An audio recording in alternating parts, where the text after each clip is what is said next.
guys something. When I'm going to use my hands, and I'm going to demonstrate something to you now. I'm going to use my hands in 3 different ways. This is something nobody's ever thought about. What do you do how do people respond to you? Do you know what you're doing with your hands? So what I'm going to do is I'm going to ask you guys to do something for me. But before you do it, I want you to first think whether you feel like doing it. All right, before we do the action, I'm going to make you do things. Okay, I'm going to change my hand position 3 times. I'm going to say the same thing 3 times. I'm going to try and keep my voice as close to natural as possible, because we know as we change positions, it is hardwired in your brain to change the way you sound. So I'm going to try and keep it the same. Are you guys ready? All right. I'm going to ask the people on this side of the room to stand up against that wall. I'm going to ask you people to stand up against that wall. I'm going to ask the people there at the back to please come forward, and the people here at the front to move to the back. Now, how many of you, put your hands up, how many of you are willing to do what I'm asking? Quite a lot of you. Trusting people. You don't feel like I'm threatening you. It could be a little bit of fun, no? It's not a threat. I didn't threaten you at all. Who felt threatened? Okay, same thing again. I'm going to ask the people on that side to please move to the wall. People on this side, move to that wall. People at the back, please come forward, and you people in the front, move to the back.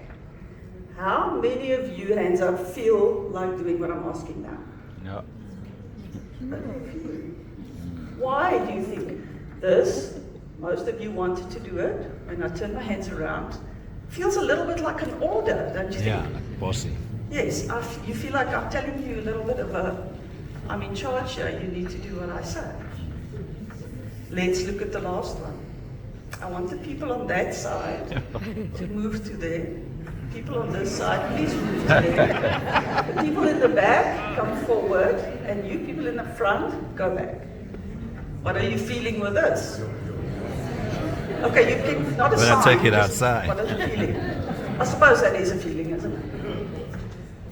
The research is amazing. All of us use one of these. We're not aware of it.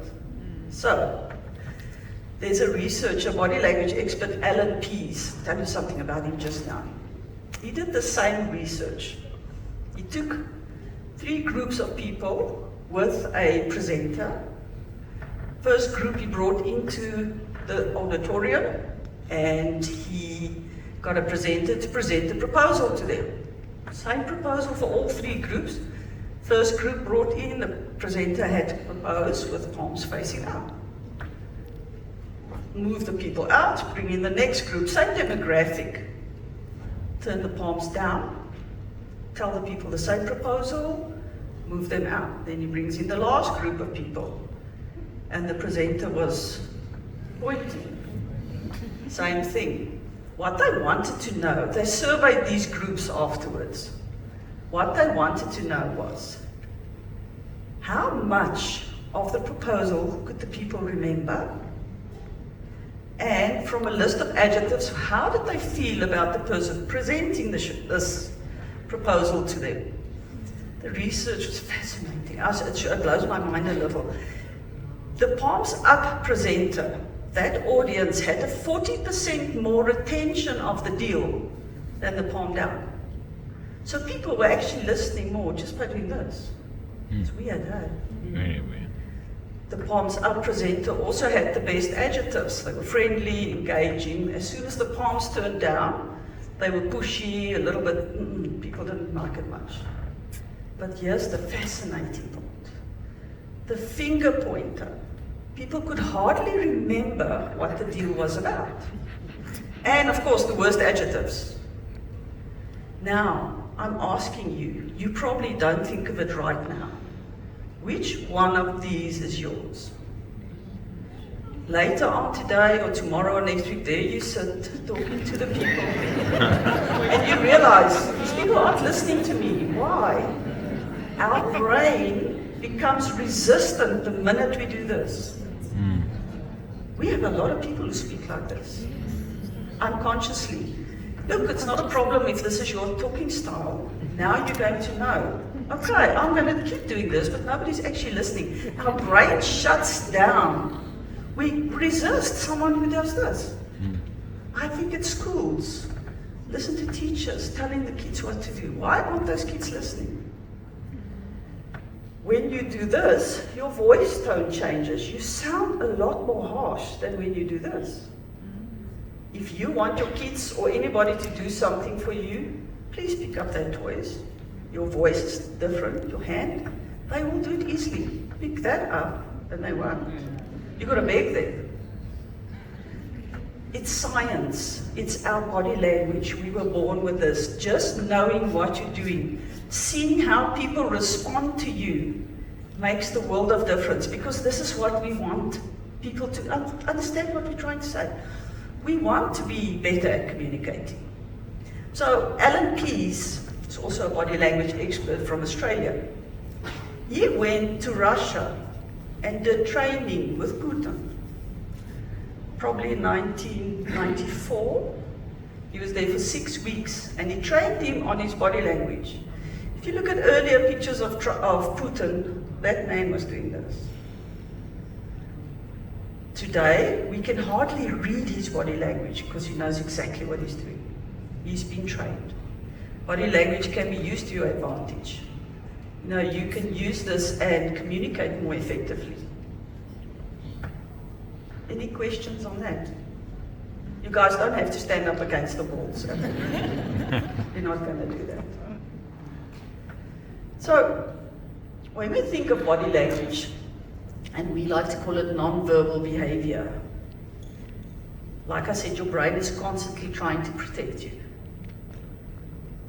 Our brain reads all the time.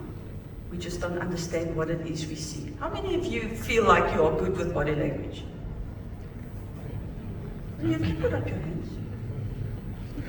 You sometimes, we get a feeling in our gut, and we talk it away. We try and tell, no, I'm probably wrong. You need to trust your gut. It's linked to your brain. It's telling you what to do. We always want to listen to the brain. It's always trying to protect us. Let me just get a bit of trouble. My mouth is getting more dry now. Let me think. Another thing I can teach you today. We call this fronting. We all have business meetings. We all interact with people. Communication today there's an epidemic of miscommunication because of our phones. We are literally not talking to people anymore because we are this way. So we call this fronting. Fronting means your forehead, your torso, and your toes are pointed to the person you are speaking to. It's a non-verbal sign of respect. The person you're speaking to, their brain automatically feels someone is listening to me. And what is it? We all want to feel heard. Your brain is listening. This person is talking to me, this person. So when I started learning all this body language 7 years ago, I took each subject, I always go overboard, and I practiced, let's say, fronting in all situations. I would front the ladies at the till, the ladies packing. The minute I turn my body towards them and I say thank you, it's almost like a shock. It's almost like it's unheard of. Just by turning my body, it's weird.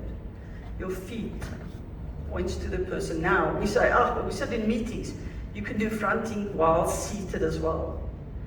I went, especially this one time, I'm part of a health forum, and it's all charitable organizations. We all get together at this health forum so that we make sure we don't duplicate helping people. You give blankets, you give soup. So first time I went there, we all meet. The lady who invited me is the chair lady. So I'm practicing all these body language tricks now, because to me it's all tricky. And at this meeting there was about 12 people, and each person had to get up and just say what their organization is about and what they're doing. So, what do? I'm practicing fronting like mad. Each person who talks, I'm looking at them. Each person who's doing, I'm looking at them. Then I sort of start looking, everybody seems to be talking to me only. They're not even looking at anyone else. Now they're just looking at me. So now I'm starting to feel a little conscious about this. It's a little weird. And then I look at the other people. Some are on their phones, some are not listening, some are just writing things. They're not actually looking at the person who's speaking. It is so fascinating how that works. You don't even have to say anything, you just have to turn your body towards them. When we turn our body towards the person who's speaking, they feel heard, they speak to you more. I was a director on a board later on in my life, and we would go to meetings, and they would have these huge financial meetings. I understood nothing. I know, it's sad to say, it was really over my head. But because I was fronting everybody, they were literally talking to me. Eventually I had to stop fronting because they were going to ask me questions and I was going to not know. So I actually had to stop. You can. If someone is intimidating or you don't want to speak to someone, you can turn your body. Their brain picks it up. The feet. I know they say that the eyes are the heart to the soul, something like that. But our feet. When we look at someone's feet, this is like, our feet will point to who we like most. So, if you go to a big corporate, look where who's the people's feet are pointing to. That'll probably be the CFO, the CEO. We point our feet to what we like. At the gym, I used to watch people who's attracted to who. The feet literally points to who's into who. It's the most fascinating thing. Watch people's feet. If we are having a conversation and I want to go, my feet will start pointing towards the exit. You look at people's feet and you can see, okay, I'm boring this person, look at their feet. There you go. Please, whatever you see these things, don't tell people, look, I can see your feet. This is your secret. This is for your information. It makes you so much better at communicating. You don't go on and on and on. You look at the feet and you go, okay, I think let's catch up another time. It makes your interactions so much better. So,